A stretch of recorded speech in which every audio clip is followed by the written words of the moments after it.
ارشاد نبوی صلی اللہ علیہ وآلہ وسلم ہے کہ للصائم فرحتان فرحتہ عند الافطار وفرحۃ عند لقاء ربہ، یعنی روزہ دار کے لیے دو خوشیاں ہیں، ایک افطار کے وقت، دوسری دیدار الہی کے وقت۔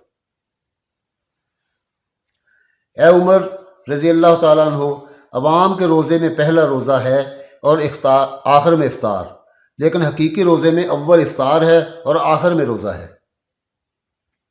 دیکھو مجذوب سالک جو کہ خدا رسیدہ ہیں، وہ ہمیشہ صائم یعنی روزہ دار رہتے ہیں، کسی وقت بھی ان کا افطار نہیں ہوتا، کیونکہ روزہ حقیقی کے لیے افطار شرط نہیں، لیکن افطار کے لیے روزہ شرط ہے۔ یعنی واصلان الہی کے لیے یہ شرط نہیں کہ کبھی روزہ رکھو اور افطار کرو، وہ ہمیشہ ہی روزہ دار رہتے ہیں۔ اے عمر رضی اللہ تعالیٰ عنہ، تمام لوگ روزہ رکھتے ہیں جس میں کھانے پینے اور جماع سے اجتناب کرنا پڑتا ہے، یہ حقیقی روزہ نہیں بلکہ یہ روزہ مجازی ہے۔ فنا کے یہ معنی ہیں کہ اسرار الہی ان کو حاصل نہیں ہوئے، وہ زینت ظاہری میں مبتلا ہیں اور حقیقت سے بے بہرا، لیکن اس مجازی روزے میں غیر اللہ کا ترک نہیں ہوتا، اور تمام خطرات نفسانی و انسانی اس میں حائل ہوتے رہتے ہیں۔ ایسے روزے داروں کے قول و فعل سب غیر اللہ ہے۔ ایسا روزہ یعنی مجازی ہرگز ہرگز حقیقی اور رحمانی نہیں ہو سکتا۔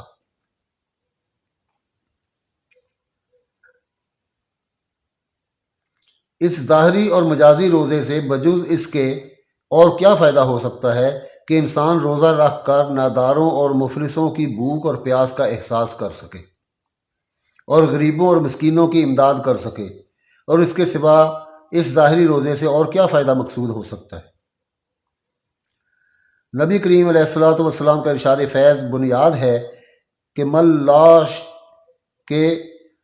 لا شیخ لہو لا دین لہو ومن لا دین لہو لا عرفان لہو ومن لا عرفان لہو لا حزب لہو ومن لا حزب لہو لا انس لہو ومن لا انس لہو لا مولا لہو، یعنی بے مرشد بے دین ہوتا ہے، اور بے دین معرفت الہی سے بے بہرا ہوتا ہے، اور جو معرفت الہی سے کورا ہو اس کا کسی صحیح جماعت سے تعلق نہیں ہوتا، اور جس کا کسی صحیح جماعت سے تعلق نہ ہو اس کا کوئی مونس و غمخوار نہیں ہوتا، اور جس کا کوئی مونس و غمخوار نہ ہو اس کا کوئی دوست یار نہیں ہوتا۔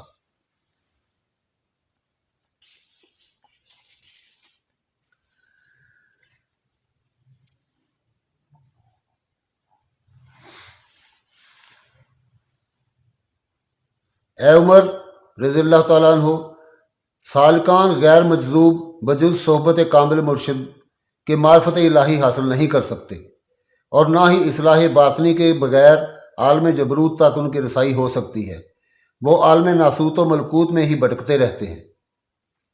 یہ لوگ شہوت پرست اور طالب شہرت ہیں۔ اے عمر رضی اللہ تعالیٰ عنہ، جو علماء، فقہا اور سالکین غیر مجذوب ہیں وہ کسی مرشد کامل کے فیض صحبت سے مستفیض نہیں ہوئے، وہ جذبہ اسرار الہی سے بالکل بے خبر ہیں۔ یہ لوگ دنیوی عذیب اور شہوت نفسانی کے پیچھے مارے مارے پھرتے ہیں، گو وہ جبہ اور دستار اور صوفیہ اقبار کے جامہ میں ملبوس ہوتے ہیں، لیکن در حقیقت ان کی اندرونی حالت یہ ہوتی ہے کہ وہ حرص و ہوا دنیوی اور خواہشات نفسانی میں گرفتار ہوتے ہیں۔ ان کا مقصود اس جامع فقیری سے خدا پرستی نہیں ہوتا، بلکہ وہ سراسر طالب جاہ و مال ہوتے ہیں۔ ان کا کلمہ اور نماز روزہ کیا حقیقت رکھتا ہے؟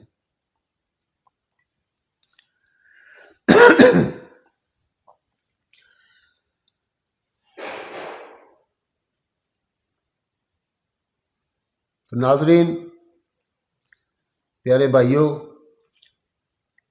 یہ ہے روزہ کی حقیقت۔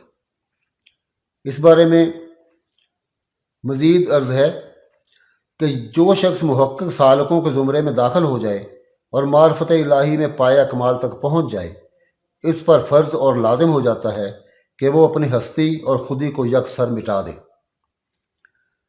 مٹا دے اپنی ہستی کو اگر کچھ مرتبہ چاہے، کہ دانہ خاک میں مل کر گل و گلزار ہوتا ہے۔ جو لوگ اپنی خودی کو نہیں مٹاتے، خواہ وہ صوفیانہ لباس میں ملبوس ہوں، لیکن وہ منزل عرفان میں قدم نہیں رکھ سکتے۔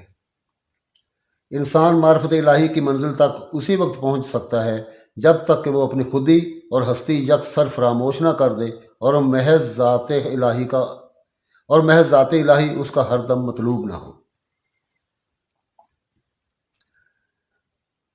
تو حاضرین، آج کے لیے اتنا ہی کافی ہے۔ کل انشاءاللہ تعالی ہم چوتھے رکن یعنی زکوٰۃ کے متعلق گفتگو کریں گے۔ امید ہے کہ آپ اس گفتگو سے، اس محفل سے کچھ نہ کچھ فیض حاصل کر رہے ہوں گے۔ تو کوشش کریں کہ جو کچھ سنا جائے، جو کچھ آپ کے سامنے بیان کیا جائے، اس پر عمل کرنے کی بھی کوشش کریں، اور اللہ تعالیٰ آپ سب کو اس پر عمل کرنے کی توفیق عطا فرمائے، اور آپ سب کی دعاؤں سے اور آپ سب کے صدقے سے اور حضور نبی کریم صلی اللہ علیہ وآلہ وسلم کے وسیلہ جلیلہ سے اس فقیر پر بھی اللہ تعالیٰ اپنے رحم و کرم فرمائے۔ آمین یا رب العالمین۔